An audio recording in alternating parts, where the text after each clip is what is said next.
Hey everyone, welcome back to another episode. Thank you so much for stopping in for this episode. Going to be a fun conversation, as you can see by the title, talking about an area in Italy with some fantastic wines.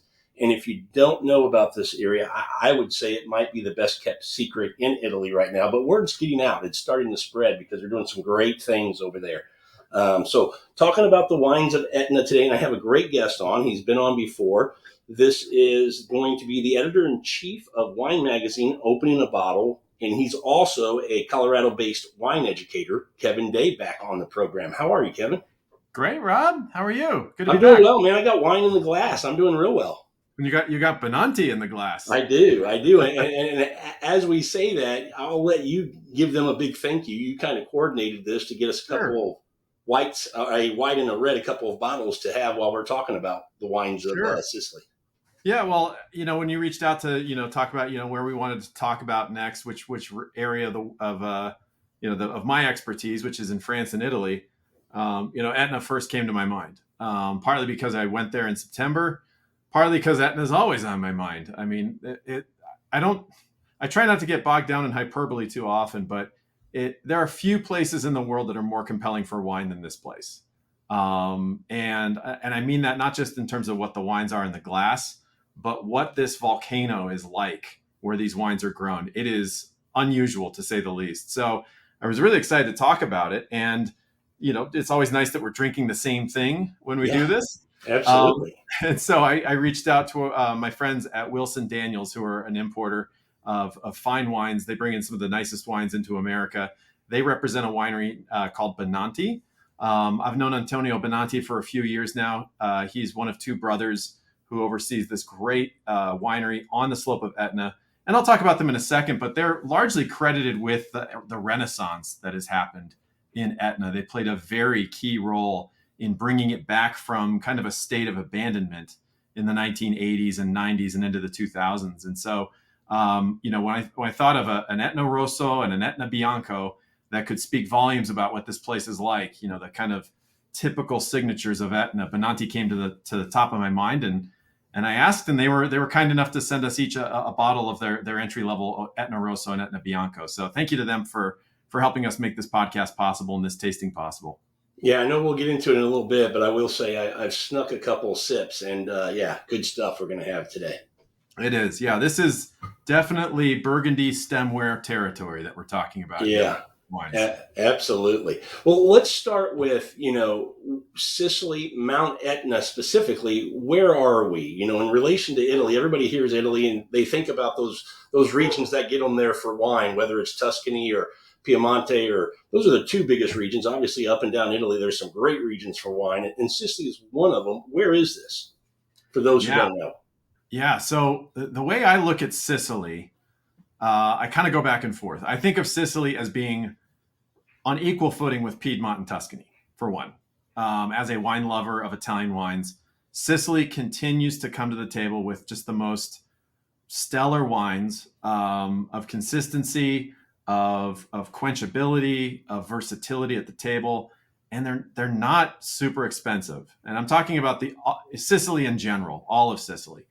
And so that's one thing to know is that Sicily really deserves the kind of respect that we often reserve for Piedmont and for Tuscany. It's right there in that I conversation. mean, people who don't know that are perking up in their chairs or whatever they're doing right now, going, "Wait, what? Really?" Yeah, they ought to. They ought Yeah, to. I mean, they absolutely should. I've had enough Sicilian wine at this point that I feel comfortable saying that. I mean, Yeah, it's really, and I've been there twice in recent years, and every time I go, I'm like, okay, when am I coming back? Because this place is really fantastic. So that's one attribute to know about Sicily. And really, the place that is pulling Sicily, blazing speed into the future of fine wine is Mount Etna. And so Mount Etna is located in the northeastern corner of Sicily. Sicily is kind of like a triangle shape. It's the largest island in the Mediterranean, so it's pretty enormous. It's also the largest region in Italy. So geographically, it's got more square mileage than Tuscany or Piedmont. So it's enormous. And this volcano is about 1/10 of the island. So it takes up an enormous amount of land. It's a shield volcano, so it rises up fairly gradually. It's a stratovolcano, but it's unmistakable. And it rises to 11,000 feet in elevation, yet it's only a few miles away from the Straits of Messina. So already you're hearing kind of how crazy this place is, right? You've got an island that is basically at the same latitude as parts of North Africa. You have 11,000 feet in elevation on an active volcano, the most active volcano in all of Europe, nonetheless, one of the most dangerous volcanoes in all of Europe. And surrounding it on the northern slope, the eastern slope, the southeastern and southwestern slope is a band of vineyards forming kind of, if you look on a map, it's like a backwards shaped C that wraps around Mount Etna. And this is prime area for white wines, red wines, but as well as rosado, so rosé wines, and spumante, which is the sparkling wines of the area. The spumante wines are a little few and far between. They're hard to find on the American market, but they do make spumante wines there with these grapes. So you may be wondering, why not the western slope of Mount Etna? The climate is much more conducive for pistachios on that side of Mount Etna. Really? So, yeah, and Sicily has the best nuts I've ever tasted. The almonds, but especially the pistachios. It's Pistacchio di Bronte is the DOP, protected designated of origin pistachio, and these are like radiant green and purple pistachios. They have a sweetness to them, a delicacy to them, and they have the volcano to thank for that. So yeah, I get to learn something new all the time. Every time yeah, we visit, I did not know that. That's well, awesome. and the Sicilians are dessert crazy. Like dessert can sometimes be a 3 or 4 course meal in its own right, the end of a 3 or 4 course meal. And pistachios, they feature prominently in a lot of the desserts. It's one of my favorite things there is to get a gelato of Pistacchio di Bronte DOP. This pistachio ice cream, it just is killer. So Wow. Mount Etna is very generous with what it gives to us in terms of agriculture. And so on those slopes that are more conducive to vineyards and to wine growing, you have obviously volcanic soil at play. And volcanic soil is super important because of, for one, it seems to convey an energy to wines universally. Whenever you go to a place that has volcanic terroir, the wines have a different kind of energy to them. And it's one of those mysterious things that is hard to explain scientifically. Yet, if you taste enough volcanic wines and compare them from place to place, you tend to notice that this is the case. And Mount Etna has that in spades, is energy to these wines. I want to ask you, when we talk about Mount Etna being, it's active. And so every once in a while you'll see some billowing of smoke, or I'm assuming you still get some lava that can creep down a little bit. Oh yeah. Yeah. And so when we hear, there's a lot of places around the globe that might mention that they have volcanic soil, but this being active and some of those being dormant for a while, what are the differences that we might see there? Or are they? Are they going to be similar? There are differences. I think you're not going to necessarily, I hesitate to say you're going to taste those differences. Okay. As an ordinary wine consumer. Yet it is very important, the differences in terms of how it shapes and molds the terrain for winemaking on Etna versus an area where it's dormant. Yeah. So, and I'm glad you bring this up, because I think one of the key attributes of terroir that's so utterly fascinating about Etna, and which makes it so complicated to understand, and which to me makes it feel like it's a life mission to understand this place, because I'm always going to be learning something about it, is the age of the lava flows that are coming down Mount Etna. So if you're familiar with Kilauea as a volcano and how Kilauea erupts on the Big Island of Hawaii, there are some similarities between that and Mount Etna. Mount Etna will, on occasion, crack open halfway down the slope and ooze lava all over the place. Wow. And that's a real problem if you live there. That's a real problem if you're basing a business off of, plants growing on the side of this volcano. It hasn't happened very recently. I think it's been a few decades since they've had that type of an eruption. But what you see when you look on a satellite image of Etna is all these different black, gray, pale colored streams of rock emanating from the epicenter of the crater at various places along the north, the east, the southeast, southwest slopes. So it also tends to erupt with ash. That's a lot more frequent. You have ash covering the ground, fertilizing the soil that way on occasion. It even, I mean, recently, just this year, like 2 months ago, Etna had a new fumarole form on the top of the mountain, and it started pumping out smoke rings like it was smoking a cigar. I mean, That's these awesome. absolute perfect rings of vapor were being emitted at regular intervals out of the volcano. And I mean, it really makes the mountain seem like it's a living being, like it's this little playful child that has Yeah. a a bubble wand or something. He's just pumping out, smoke rings into the sky. And so that kind of lit up, Instagram and was trending for a time because it was just so compelling and different. So there's a lot of personality to this wine, but when you go back to those lava flows that are kind of arrayed at various, it's like spokes on a wheel. They all kind of come down at different places and they're different ages. The age of those lava flows is going to give you a different terroir from one vineyard to the next. So in the research I've done and interviews I've done asking about this phenomenon, when you have a lava flow, you have solid rock, obviously, but over time it's going to break down. And it breaks down from what's known as pioneer plants. So these are natural, wild, native plants that will get their roots and they'll work their way into the cracks. And as they grow, they break the rock apart and break it down.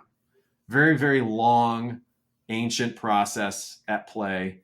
But when we're talking about grapevines of all the agricultural plants that are out there, they can handle this sort of thing. So they can be pioneer plants in their own right when they're planted in a lava flow that is a few centuries old. So you can find some vineyards. In fact, one of the most famous vineyards on Mount Etna, Pietra Marina, which is from Benanti, that's their signature Etna Bianco wine. It's not a very old lava flow that these vines are planted in, and that's part of what makes that terroir unique. You go over, a half mile. There's no lava flow there that's been in that vicinity for millennia, and so the soil's different. The terroir is different. The properties of the microclimate are different, and so because of all this potential, where you have multiple craters erupting across a large, vast volcano, you end up having just this incredible tapestry of soil that right now even the winemakers are just figuring out. They're still mapping this sort of thing. They're still understanding it. But what it leads, and the upshot is the native grapes of Mount Etna, the ones that have adapted to these conditions that thrive on that mountain, give us a wine that comes from a volcanic soil because despite the age all across the mountain, it's uniformly volcanic. There are some deposits of clay here and there. There's some other geology types, but it's predominantly volcanic. And the wines, as a result, have just this incredible energy. They just kind of race across your palate. They end up being very, very versatile with cuisine because they have just high acidity. And so part of what's exciting for me as a wine writer and as a wine educator, and why I feel compelled to go back to Mount Etna, which I will do later this year, I hope, is to go and better understand all these different traits and attributes from the different slopes, the different vineyards, all of those kinds of things. You left out wine lover. I mean, you're a writer and an educator, but you're also a wine lover. Well, I am, and like honestly, like I'm a nature lover first and foremost, and Yeah. in wine of all the products that humans make for consumption, Yeah. Well, and the other thing I would say wine this really year, tells a story about nature in an interesting way that I find interesting. one of the things I'll mention to people who maybe haven't listened to an episode you've been on before, and if they have, they'll know this. Uh, you have a passion for photography, and I got to imagine that some of the photos that you can get on Mount Etna have to be just stunning, just absolutely gorgeous. Yeah, they have been. I should send you. Maybe we could put a link in the bottom of the YouTube or with the podcast. Yeah, I have a gallery of images from there that people can scroll through and check yeah. out because it's the so a few stories, a few little kind of anecdotes from my time there. I went to one vineyard, one winery called Fuego Cavalieri, which is on the southwest slope of the volcano, and this is a former monastery, and the vines there are very, very old. They have a few vines here that are even 300 years old. That's another really unique attribute of Mount Etna is the fact that you have vineyards that have predate phylloxera. They go back 150 years in some cases. So they give this very ancient fruit, this very concentrated fruit. This place was one of those spots. And Wow.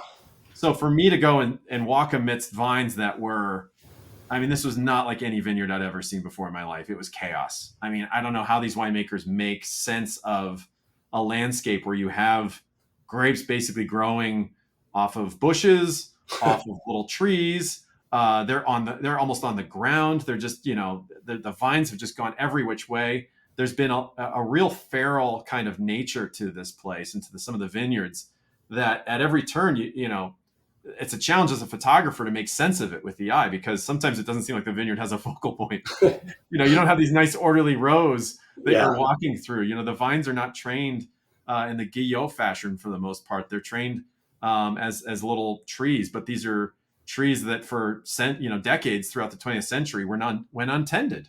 So they went every which way that way. So that was a really special visit, that vineyard, and you had the perfect view of the summit of Mount Etna. The other thing that's kind of interesting, as a wine lover on Mount Etna, is kind of parsing the differences of those slopes. So I've referenced that a few times. I'm just going to quickly kind of explain it before I go any further and start talking over my head or talking too far down the road before I've explained a key concept here. But if you think of that backward shaped C where the vineyards are, the north slope is where you get a lot of the red wine production. And the North Slope has a lot of its own kind of microclimate conditions that make it unique. The East Slope is only about 4 to 5 miles away from the Strait of Messina. So it's in this elevation zone. All the vineyards are between roughly 1,000 and 3,600 feet in elevation on the mountain. That's the little band where these vineyards are. So you're at that elevation, but you're only 4 miles away from the sea. And so this is where most of the white wines are planted, is in this area around this town called Milo. So you may see Etna Bianco Superiore on a label. That's only allowed for wines from this zone because this is the best conditions for the white grapes. And then you go to the southeast and southwest slopes, and they're different because of one faces the sunrise and one faces the sunset. So the southwest slope tends to have a very bold character to it because it gets that late day sun. It gets the sun all the way until it sets under the horizon, whereas the north slope is in the shadow of the volcano when the sun sets oftentimes. So you just kind of have all these different variables at play. So you got the lava flows, you've got the proximity to the Strait of Messina, you got the elevation at play, and then you've got which slope are you angled on. Obviously it's like talking about Burgundy, but with on steroids in a way in terms of all the variables that are at play.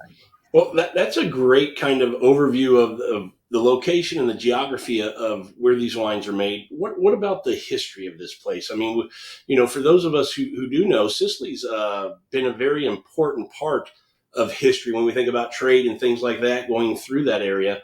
But we really don't think about wine there. But you would have to assume, just because of that part of the world, they've been making wine just like other parts of that part of the world for a very long time. So what's the history with wine, and what's the history of Sicily, this place?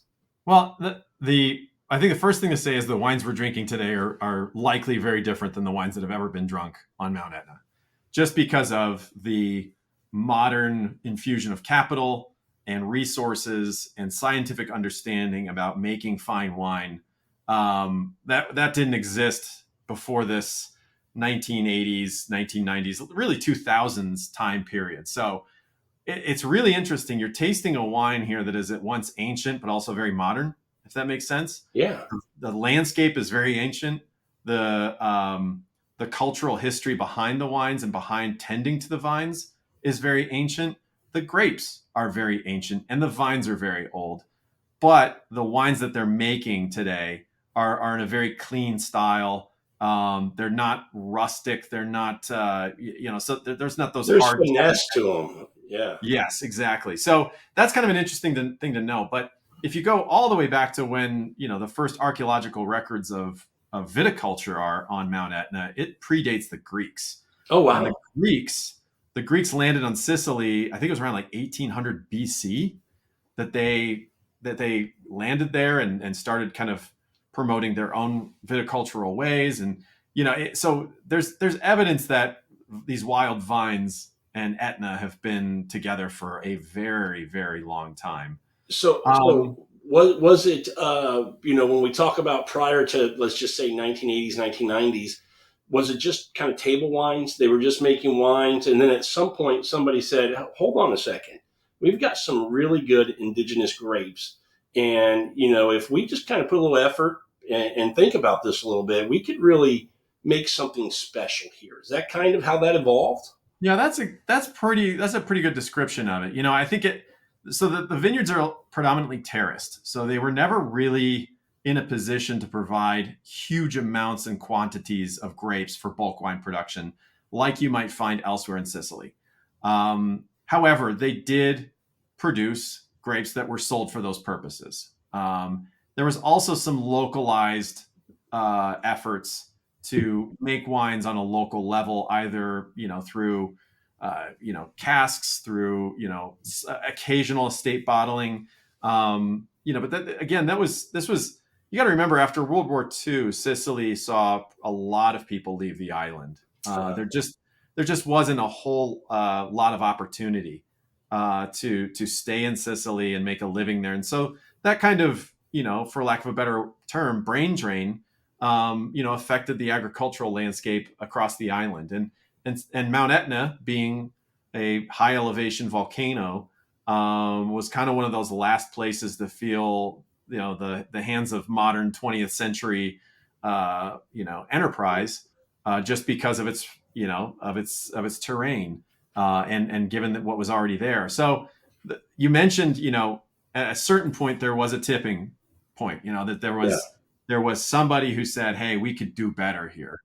And by many accounts, that was Giuseppe Benanti, who was a pharmacist, local, who had gone up on the mountain a few times, tasted the wines, and was just like, "I know wine, and this could be so much better. Like, what's going on here?" So he established his winery in the late 1980s, and began getting down to work. Like, hired enologists, started working with a very talented young man named Salvo Foti, who is kind of one of the essential winemakers of Mount Etna. His estate now is I Vigneri, which is kind of a benchmark for top Etna wines. But they experimented. They brought in people from outside Sicily who had fine wine expertise. So that was one driving force. There's another winery called Barone di Villagrande, and they've been in business for over a century and have really pushed the fold as well when it comes to Etna Bianco wines and Etna Rosso wines. So they deserve some credit too in this whole thing. It's not just one single person who kickstarted all of this, but Giuseppe Benanti played a pretty big role, and he was also very business savvy. He took this stuff to Vin Italy, got people's attention, he promoted it internationally, and then soon other people followed. Passo Picciaro is a very well-known estate that was established in the early 2000s, from the Franchetti family. Andrea Franchetti established that. He's had been doing some great work in Tuscany. So then you get somebody coming from Tuscany down to Sicily. You have Frank Cornelissen, who's kind of revered in natural wine circles. He came from Belgium, and kind of made his mark on the mountain with his wines. So bit by bit, you had a few people showing up who started doing some things that really turned some heads.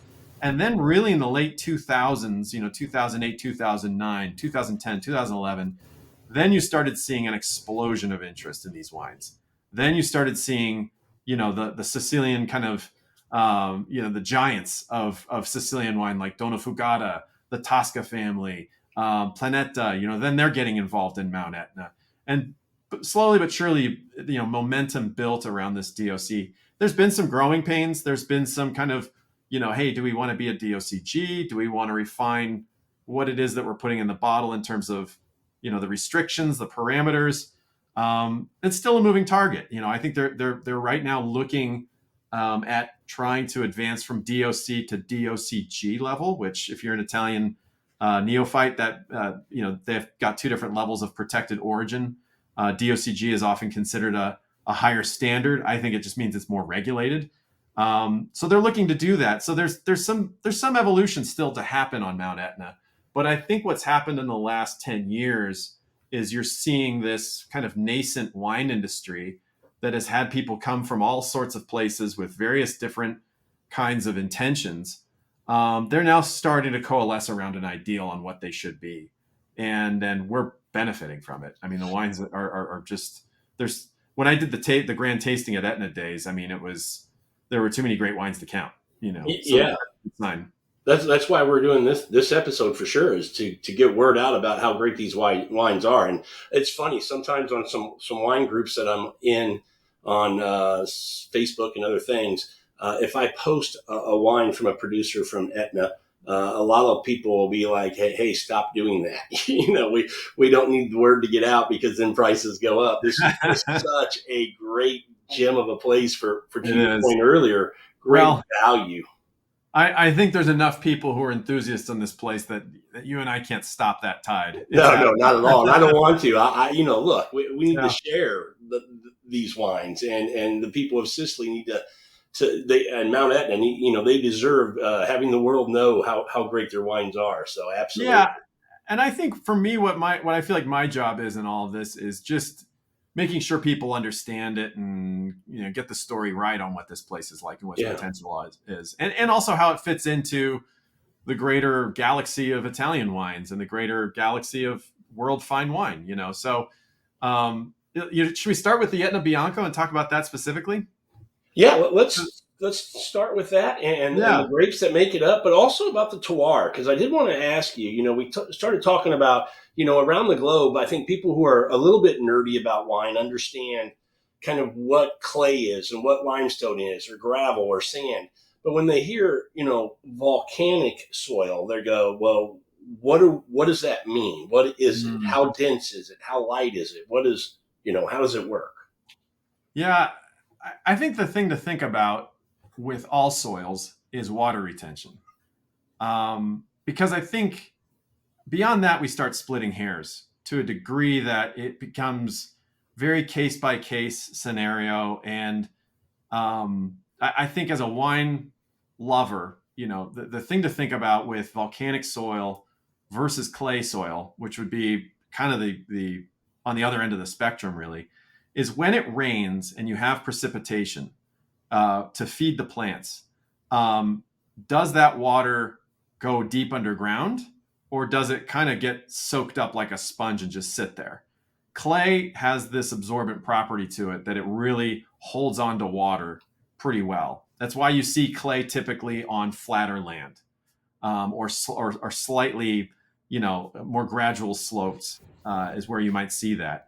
And clay is oftentimes formed from deposits, right? So gravity pulling things down. So it naturally makes sense. When you're on a volcanic slope and a true slope, as the Etna vineyards are, and not only that, but oftentimes terraced, where humans have come in, they've made the land flat for their vines, they've put up walls. When it rains on there, it will go deep underground, and so the roots go deep underground, and so the roots end up having just a very different um, kind of exposure to the nutrients that are in the ground, to the organic materials that are in the ground. The uptake of what's in there is different. And you also have to think volcanic soil is going to foster a very different biome of subterranean life, microbes, of insects, of worms, of all those other things. It's like the difference between a rainforest and the tundra, right? Like Sure. clay is going to have a very different biome for those kinds of microbes and everything. So it's super complicated, and I don't want to get too hung up on, Yeah. oh, because it's volcanic and it's exposure to this much amount of potassium or whatever that might be. I think from a wine standpoint, that whenever you have that formula where water goes deep underground and the roots have to really chase it, you end up having a plant that seems to work in a little bit more of an efficient manner. And that efficiency usually shows up with grapes that have a little bit more raciness to them, a little bit more zip. And this is really when we start getting into this space called minerality, right? Which is a word that is kind of controversial because it's not really a word. But let's be honest, we've used it enough now. call the Oxford English Dictionary and say, minerality is a word now. Yeah. Minerality to me is a sensation, and it's every bit as much of an emotional feeling in a wine as it is a technical feeling. So it's basically the kind of thing that would conjure a sense of stoniness, of kind of like atmospheric conditions, of salt. When you kind of experience those things in a wine, and when you really pay attention to a wine and get them, it's just kind of it's an interesting space that's really hard to pin down. That's a It's good not like, segue into this Bianco. yeah, and that's what Etna Bianco is absolutely known for minerality. I mean, if you wanted to ask, 10, master sommeliers, what two wines, what three wines in the world best demonstrate minerality, they would probably say Chablis and Etna Bianco, Yeah. because of how regularly these two wines showcase this attribute. Now, Chablis is in a form of limestone, but it's a similar kind of action that's happening there. The water is going really, really deep into that limestone.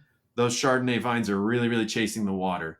So here on Etna, I haven't even gotten to the grape that we're talking about. Yeah, let's do The that. chief grape is Caricante, local grape. So Caricante means to carry. And the reason it's known as to carry is because it gives a lot of yield. So, normally we think a lot of yield. That doesn't really mean a fine wine. But when you have older vines of Caricante growing in these conditions, the yield balance is just right. And Caricante is complemented oftentimes by Catarato. It's complemented by Minella. There's a few other local Sicilian varieties that we don't really need to get too hung up on. In fact, I would say another key thing that's important to know about Etna's wines is that many of these are field blends. So the exact percentages of what grapes we're drinking are not oftentimes defined for us on a tech sheet in the industry. So just for explanation, when you say Yeah. field blend, these are just kind of growing together, and then they just go in and harvest them together. They're mixed in and intertwined. Exactly. I mean, in some of the vineyards I was in with the winemaker, hey, what's this? Is this Catarato? It could be Catarato. It's not Caricante. Yeah. They don't know. They don't know because they're so old, and this is how, this is the old way of doing agriculture. Was diversity was a good thing. You wanted a lot of variety of plants in a small space, so that you could have a lot of variety, so that you could have resistance against maladies and climate conditions. So a lot of the older vineyards on Etna are not fully understood in terms of which grapes they're producing. With confidence, with a high degree of confidence, most of them are going to be Caricante on the white side of things, Nerello Mascalese on the red side of things. And it is known that those are the majority of grapes. But in an Etna Bianco, it's not uncommon that 10% of it is a mix of some sort of milieu of local Sicilian white varieties, Catarato being the most common of those. So when we dive into this Bianco and we know the grape now, what should we? I mean, you mentioned Burgundy earlier, and you mentioned Chablis, and I'll tell you, when I nosed this the first time, it screamed Chablis to me. That's the first thing I thought of. But I did love that the minerality to me on the nose on this was up front. It wasn't fruit; it was the minerality that struck me first, which I really enjoy on all wines, but specifically white wines. Yeah. And a Bianco is going to be really giving you a sense of sapidity. So like, you just you want to have another sip. You just want to consume something else with it, right? There's Yeah. this, so that to me, that's the momentum that Etna Bianco builds so well. Chablis does that very well as well. There are a few aromatic signatures that are a little bit different. I kind of feel oftentimes like Etna Bianco is a little bit, stonier. Sometimes it can convey a little bit more of like a briny kind of smell, like an oceanic smell. That again, what's causing that? I hesitate to even guess because I'm not a scientist, right? But you do wonder if on that east slope, given the closeness to the Strait of Messina, the fog conditions that come off of that strait, if that has something to do with it. Typically these wines are going to lead with some of those stonier elements first, and then you'll notice the fruit a little bit later. And I've even noticed with some of these Etna Bianco wines that they move in a dynamic way. And this is something I think is very different than Chablis, is from 1 minute to the next, it's a different wine. It's Yeah, always a compelling wine, but you come back to it and you go, that wasn't like the last sip, or you pour yourself a second glass an hour after you open the bottle and you're like, whoa, this has changed. Now it's really fruity, or now I'm really getting a sense for flowers, or gosh, that sip was really salty, right? Like this, there's not actually salt in the wine, but it has that sensation to it. It sure. creates that sort of thing. So I've even had, one of Benanti's wines, their Contrada Rinazzo, which is a larger parcel with Pietro Marina in the middle of it, which is their most famous wine. That wine, one time I opened it and it didn't smell like anything. It was like, I was like, oh God, is there something wrong with the wine? And I was like, I've never had that before, where a white wine was so closed that it just was like, there was just kind of this like Yeah, pause, right? And then it, like the volcano, it just, oh, here it is, and it was just the most incredible wine because it was so filled with aromas. There were so many moving parts to it that were just really dynamic and interesting. And I think that kind of element makes this such an exciting place to be. I like being in spots where I don't know what's going on. I mean, I maybe I'm unique as a wine expert in that regard, that I don't have every answer, but Etna is one of those places that continuously tells you, hey, there's a lot going on here that you're too small to understand. yeah. Well, and I was going to mention, you brought it up, but the floral notes, that's kind of what I get as a secondary. I don't get as much of that fruit. I do get it back there, a little bit of that stone fruit, but I get this kind of perfumey, kind of white flower kind of note that I'm getting on it. The other thing I would say is it's got a little weight to it. It's not as Mhm. crisp. It's got. I like the weight on this. The kind of Yeah, the mouthfeel. yeah. It's not at all like Vermentino or some of these other white wines that we know and have explored. Certainly, it's nothing like Sauvignon Blanc. No. Um, yeah, I mean but it's not like Chardonnay, and the reason why is because Chardonnay is such a blank canvas, and it allows the winemaker to make so many different decisions. Whether they oak it, those kinds of things. And certainly, there's a whole variety of techniques being employed by these winemakers, whether it's oak, whether it's the use of acacia, whether it's concrete, stainless, amphora. They're experimenting with it all on Etna, but there's a character here that overrides that, if so to Yeah. speak, that I think shines with Etna Bianco in a way that's really intriguing. Yeah. Delicious wine. I mean, very very good. The acidity, the balance in this wine. I mean, a really stunning wine. And I don't know what this costs, but I'm guessing $30 range, $35 range. Or is that somewhere I where we think would it be? might even be a little bit less than that. Less Yeah. than that. Yeah. Let's look it That's a up right now because steal. we're on a podcast. We got to get this right. I should have looked Yeah. this up beforehand. Um, Real quick, the retail price on it is, I'm seeing it being sold for $29. So yeah, it's around 30 30 bucks. bucks. Yeah, that's a Yeah. steal. Yeah, a great value for what you get. The Etna Rosso is even a little bit less than that. It's around $27, $28 in that range, which we'll get to in a second. So, a couple other things on Etna Bianco, I think that really make it so unique is the persistence after. So the finish, it just keeps carrying and going on and going on. That makes it very intriguing. But I've also, and I wrote about this recently on Opening a Bottle, the aging possibilities with Etna Bianco are really intriguing. So I've kind of come around to the idea that what's exciting for me as a personal wine collector is white wines that are really thrilling after 5 years. Uh, Not looking at things like, oh, what can I lay down that I'll enjoy 40 years from now? Like, I'm already yeah. 45. Like, Yeah. like I want some results now, right?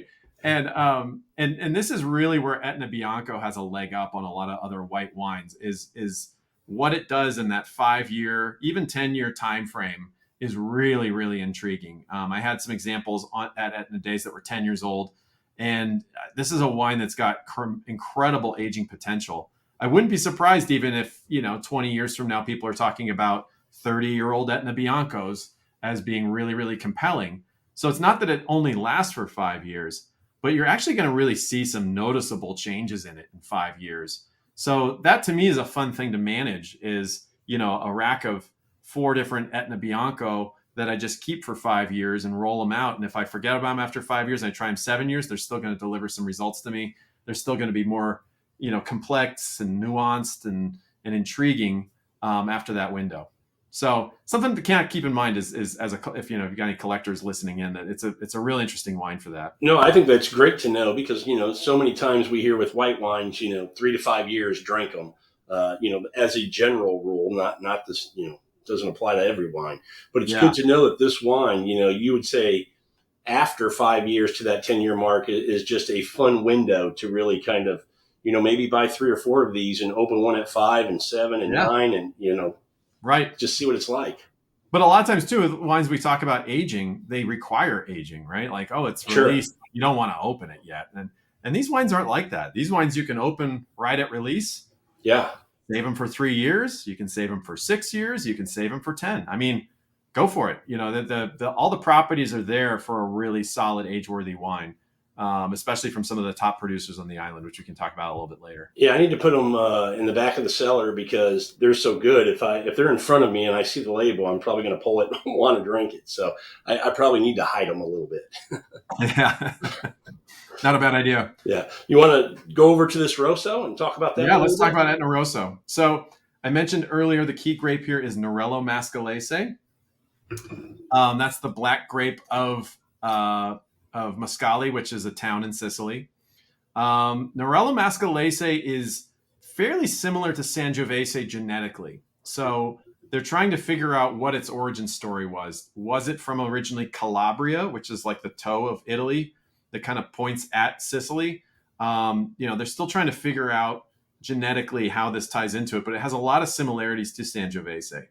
One would be a tendency for herbaceousness in the grapes, right? The flavor tones that are kind of herbal. It can have a really, the citric acidity to it is really reminiscent of kind of oranges. Like there's kind of this similar kind of kinship there, a sensation that might remind you of citrus. It's got a similar tannin profile as Sangiovese, but because it's coming from this southern latitude in a volcanic terroir at elevation, it ends up having a leaner profile that often makes it compared to Pinot Noir. And it's compared to Pinot Noir in the best way, right? It certainly has its own character. It's not going to, if you were to blind taste somebody on Pinot Noir and Nerello Mascalese, they're not going to think that they're identical by any means. But I think it has that kind of, that angle towards refinement, the ability to age beautifully in the bottle for a period of time. The mid palate is kind of similar to Pinot Noir. And it also has this ability to express terroir very distinctly, where you can have, multiple vineyards next to each other on the North Slope that will give you very different wines. Some of that is Nerello Mascalese talking about its soil story and the microclimate. Some of it could also be what we're talking about with field blends, where, you have an older vineyard and you might have some other grapes blended into that. The main one that you hear about is Nerello Cappuccio, which is another indigenous variety that is often co-planted with Nerello Mascalese. It's a little bit more difficult to deal with. It's a little bit more affected by certain maladies in the vineyard, but nonetheless, you can have some of that as a variable that gets in there. But nonetheless, I'm guessing that percentage of that grape is probably 20% or less, typically. Oh, much less. Yeah, usually less than 10. Yeah, less than 10. Okay, less than 10. Yeah. Yeah, this is a beautiful wine. Yeah, this one's really showing beautifully right now. And I'm going to check in on these wines tonight. I'm going to save some for tomorrow because that's, this is the kind of wine you can stretch out, right? And I think as a fellow wine lover, we appreciate that. Is when you have a bottle at, it's 750 milliliters. I don't have to drink it all tonight. In fact, I don't want to. Yeah, I mean, if you look in our fridge, usually there's 2 or 3 bottles in our fridge over the course of a week that need to be finished up over 5 or 6 days because we let them go a little bit. You mentioned this being similar to or sometimes compared to Pinot Noir, and it's not hard to see that at all. I mean, there's this power with finesse. I mean, this wine is complex and it has. I mean, the acidity on the palate is just really, really good. the tannins are there, but they're not overpowering. And to me, this had alcohol, I think, at 14%, but it's just so well incorporated. I mean, it's just really well balanced wine. Yeah, yeah, and I think that if there's a difference that I'm noticing, it would be this: the fruit is a little bit edgier than the fruit you'd get from Pinot Noir, and that's Yeah, not I to would say it's agree. less refined. It's just it's got a little bit of attitude to it. There's a little bit of a snarl to the fruit character on Nerello Mascalese that I like. I mean, Italian red wines are like that. Italian red wines, they have a little bit of kind of Well, when you bitterness to think, them. yeah, when you think Italian anyway, you think a little more rustic than you do French. You think a little more finesse, or at least I do. Yeah, yeah. Or another way of putting it is softness versus you know the fruit is a little softer with French wines Yes, I than would agree. Italian wines. Yeah, but nonetheless, like still very refined tannins, very polished, very drinkable, even on its own, but also very versatile at the table. I mean, you could do this with. This would be great with a more protein rich fish like a tuna. It'd be great with a roasted chicken. I mean, you could have it with beef. You could have it with bison. You could have it all sorts of different ways. Yeah. It's that versatility is something that I really respect because sometimes with a wine that's maybe only pairs with certain things, it just sits there waiting for that moment for too long. So Well, and you mentioned $27 for this wine. You talk about value for oh something like this. My yeah, goodness. yeah, Um, definitely there's puts it wines above that the you A can just class. pour and drink, and you don't really have to think about it. So they're not meant to be thought that much about. Yeah, But this at $27, you can't help but want to keep sticking your nose back in there. I mean, it's just really, really a beautiful nose. yeah, yeah. It's great stuff. And Benanti is one of the top wineries in all of Italy because of the fact that they are on Mount Etna. Yes, because they have this history of triggering the Renaissance on Mount Etna in large part. Yes, but also they make really good red wine, white wine, rosato, and spumante, and that's rare to find. Is a producer who can juggle those four disciplines in equal amounts of grace. Yeah. So that's a good thing to know about this particular winery. Wait a And little. it's also, Go go ahead. ahead. No, Yeah. go ahead. Well, I was just going to note that it's, those other wines are, worth talking about too, are the Spumante and the Rosato wines, particularly the Rosato wines. They tend to be a little bit more, if you're comparing it to like a Provence rosé style, they're going to have more body to them. They're going to have So a little bit more, would they're they going to be have more kind of of this flavor to them. in the This middle of a Tavel and a Provence, kind of in the middle? no, if on the other side of Tavel. Really? Yeah. Like Wow. they're but not quite as far as like Cerasuolo d'Abruzzo. If you're Okay. familiar with that wine from Abruzzo, which is almost like a light red wine. The Rosato wines from Etna are gonna they're pretty flavor packed, which I like. I think a lot of times rosés kind of come up short in the flavor department. There's maybe two things going on in there. These will have 4 or 5 different things. The acidity will be citric. The cherry fruit sensations will be there. There'll be a little bit of that herbal note to kind of carry you through. There'll be some of that stoniness from the terroir. So it's certainly a wine that's worth watching and worth keeping in mind. Sounds like another versatile food wine too.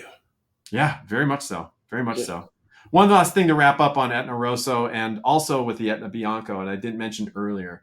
If you're shopping for Etna wines and you see the word Contrada on the label, that's an important thing to know.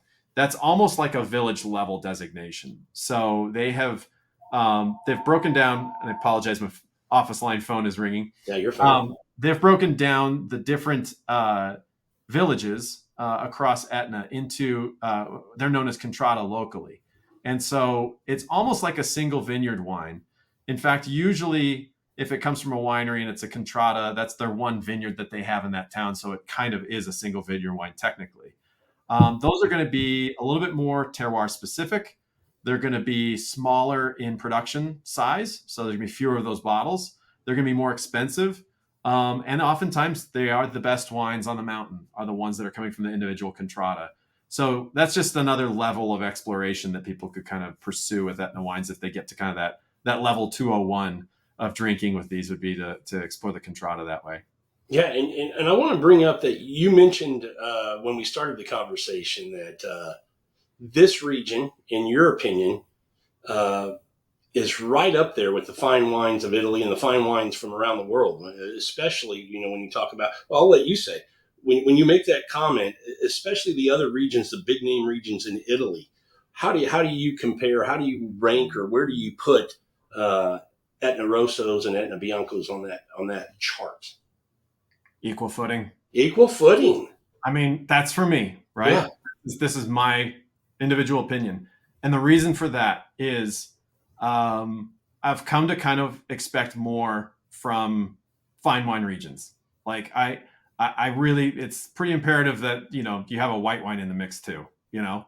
Yeah. And I love the fact that Etna, of those big names, Barolo Barbaresco, Chianti Classico, Brunello di Montalcino, even Valpolicella, they're all red wine regions. And Yeah. Etna does white wines really well as red wines really well.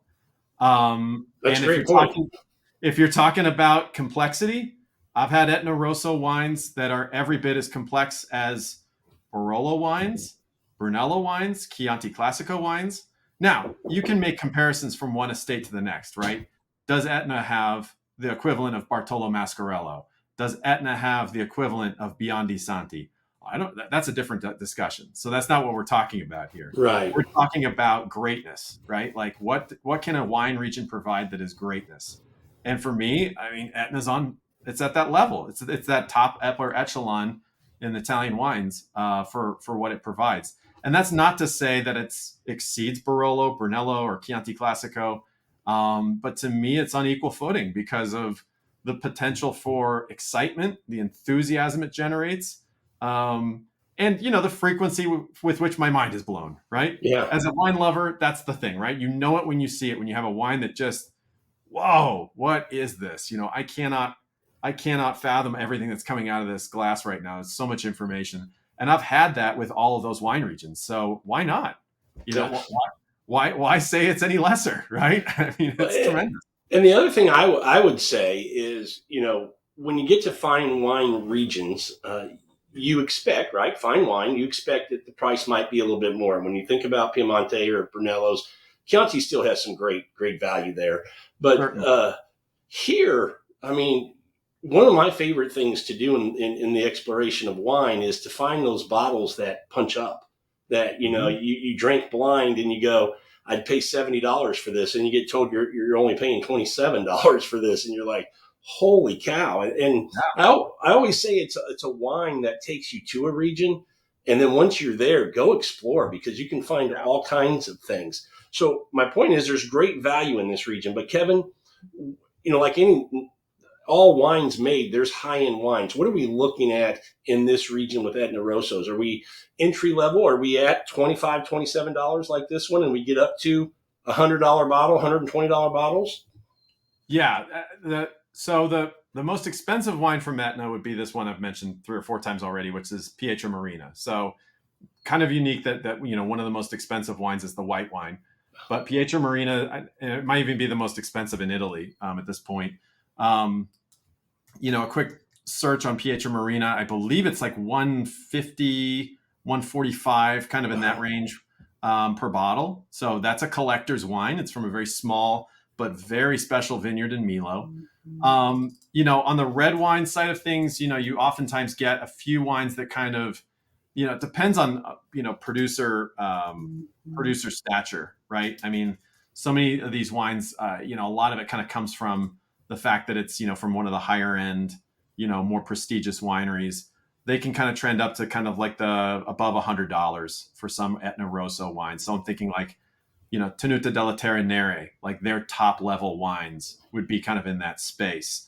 But by and large, you can do really, really well at that 35 to 50, $60 range with a whole host of different producers. So, and it's not just all the big names that are making great wines. I mean, we've talked about Benanti. Tenuta della Terra is the work of Mark de Grazia. He was one of the people who came in the 2000s. He's an American importer. He established a winery that really charted a course on the North Slope for red wines. His wines are incredible. So very well regarded. Salvo Foti, who I mentioned earlier, Ivinieri, another great producer. Pietro Dolce, Gracci, those are some of the bigger names. Frank Cornelissen. Those wines are pretty well known by enthusiasts, by sommeliers, by the industry, and they're coveted and sought after. They're kind of in that upper price range. But then there's like kind of this whole other, range of producers that I'm learning about. Some of them are even very new and nascent in their operations.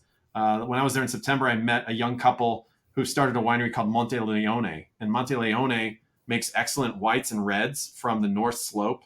It's a very young couple. He's an enologist at Tenuta di Ficina. This is like his side project. They're doing great things. You see these things popping up frequently. There's a sommelier from Milan who started a winery called Federgaziani, and he makes incredible wines. One of which was not part of the Etna DOC, but he found one of these old vineyards that had Gewürztraminer planted in it. So, Oh, wow. so that was folded into his field blend, and then you also find some of these other producers. I mentioned Barone de Villagrande. Their white wine's excellent, but they use acacia wood, so it's got a very different profile to it. Probably one of my absolute favorites is Azienda Agricola Biondi. So Biondi is now on the southeast slope, which is a part of the mountain I haven't really talked a whole lot about. If you check out their website, they've got a video of their vineyard, and this will give you a sense for how extreme these vineyards in Etna can get. It just goes straight up the side of a crater. And it's just layer upon layer of vineyards, just like a wall going up. They have a drone shot that goes over it. Their wines are some of the most unpredictable, most complex, most aromatic, most dazzling wines I've ever had. I love Biondi's wines, and nobody's talking about them, right? So Yeah. another one of those moments of like, you mentioned earlier, someone was like, oh, don't cover Etna, keep that to ourselves. I'm letting you know a little secret. I mean, Biondi's wines are fantastic. So I love going back there and just reconnecting with this community, discovering new things, checking in on the familiar wines, seeing what that's all about, and then writing about it on Opening a Bottle, and conveying it to my readers. So, staying on top of those trends is something that's, I think, of all the regions in Italy, that's, again, to go back to that question, it's Etna, it's Chianti Classico, it's Brunello, it's Barolo, Barbaresco. Those are the regions that, I want to stay on top of every year because of how many exciting things are happening there. Well, I want to close out with two things. Let's first talk about traveling and visiting Sicily. When people go to Italy, I think everybody wants to go to Rome, right? That's where everybody's drawn to. And other than that, it might be the Amalfi Coast. It might be Tuscany is a big draw. But where would you put, we know where you put your wines. Where do you put Sicily as a place to visit? I mean, Sicily's its own thing. Yeah. I recently interviewed Valeria Costanzo from Palmento Costanzo, another great Etna winery. She makes some fantastic Etna Bianco in particular. And she repeated something I'd heard said before, which is that Etna is an island within the island, right? So Yeah. Etna is its own isolated, elevated portion of Sicily on an island that is way out in the middle of the Mediterranean Sea, which is completely distinct from Italy. Sicily oftentimes feels like another country. It has just a very different look to it, a little different feel. It can be a little rough around the edges when you're driving around the island. You can come around a bend and there's a giant Greek temple on a hillside. The landscape can be very arid. It can be very, very enchanting. The coastline of Sicily is incredible. I got to think that the influence on food has to be pretty good. Well, the food is very different there as well. I mean, that's Yeah. another byproduct of its isolation. So Sicily, has had this history that includes the Byzantines, Mm-hmm. and it includes the Spanish, and it includes the Arabs, and it includes all sorts of people who've crossed the Greeks. They've all left their mark on the cuisine. And when you're surrounded by the ocean, you get some great seafood, but you also have a lot of these local ingredients that are special to them. I talked about the nuts. The tomatoes that are there, the eggplant, caponata is a very popular kind of accompaniment to a lot of meals. It's, also the rice balls, the arancini, the little street snacks. So it's a really intriguing place to explore culinary wise, because it's just so vastly different than the rest of Italy. That's awesome. And the cities are really quite lovely. I've been to Catania, I've been to Palermo is really interesting. I mean, it's just talk about a place that marches to its own beat. It's got a real rhythm to it, and some really interesting sort of spooky architecture. Like there's some darker corners of the monuments there where you're just like, man, what's influencing that?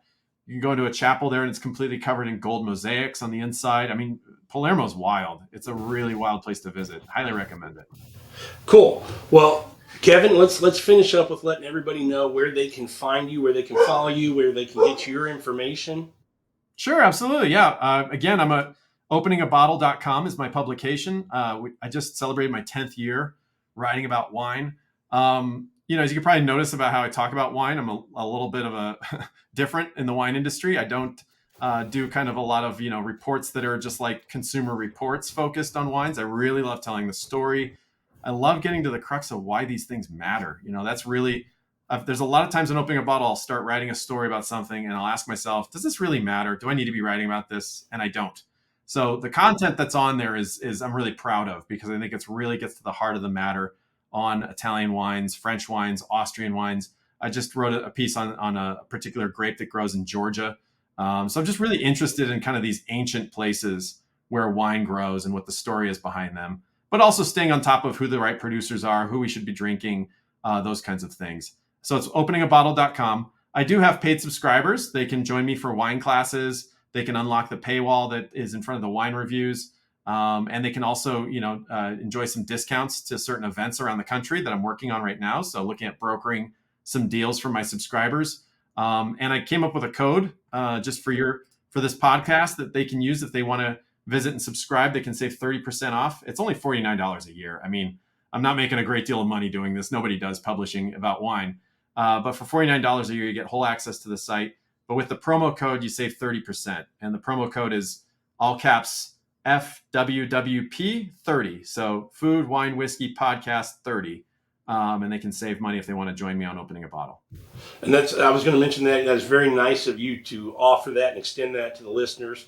And I will say I'm a subscriber to opening a bottle. So definitely huge value there. I mean, all the things that you have access to, but not only that, all the live tastings that you get to do. And, it's one thing to just drink wine and assess it yourself and give your thoughts. It's really educational and more informative, and you really learn a lot when you can drink a glass with you and other folks who are on the online and really get a perspective or some thoughts from people that you get, these trigger words and things that you go, I didn't get that, but when you said it, now I get it. And it's just so beneficial. So you do some great things on there, but that's one of my favorites is the online classes. Thank you. Yeah. And again, the online classes are filled with my photos. So, I mean, I really, really want to take people there. And that's something I'm working on too in the future. Just, behind the scenes is how to, lead a travel group over to some of these places to kind of lead a tour. That's something I'd like to really work towards in the coming years is that kind of a thing, because this is the kind of connections that you make with wine. Wine's a great facilitator for getting to understand other cultures and meet other people. And I feel like since I started this journey, I now have friends on the other side of the world that I didn't have before. It's really kind of cool, really kind of cool. Yeah, that's actually awesome. That's very cool. Kevin, thanks so much for coming on again. Hopefully we can have more conversations in the future. I absolutely enjoy these when we get this opportunity. Yeah. And I hope the listeners got as much out of this as I did, because I always learn so much when I have you on and get to visit with you. Oh, thank you. Yeah, it's a pleasure. And hopefully I'll be checking in on you later about these wines and see how they're doing for you. Absolutely. Over the next couple of days. Yeah. Enjoy them. Yeah. Enjoy them. Thank you so much. And we'll chat soon. Thanks, everybody, for listening to this episode of Food, Wine, and Whiskey. And until our next episode, enjoy your next pour.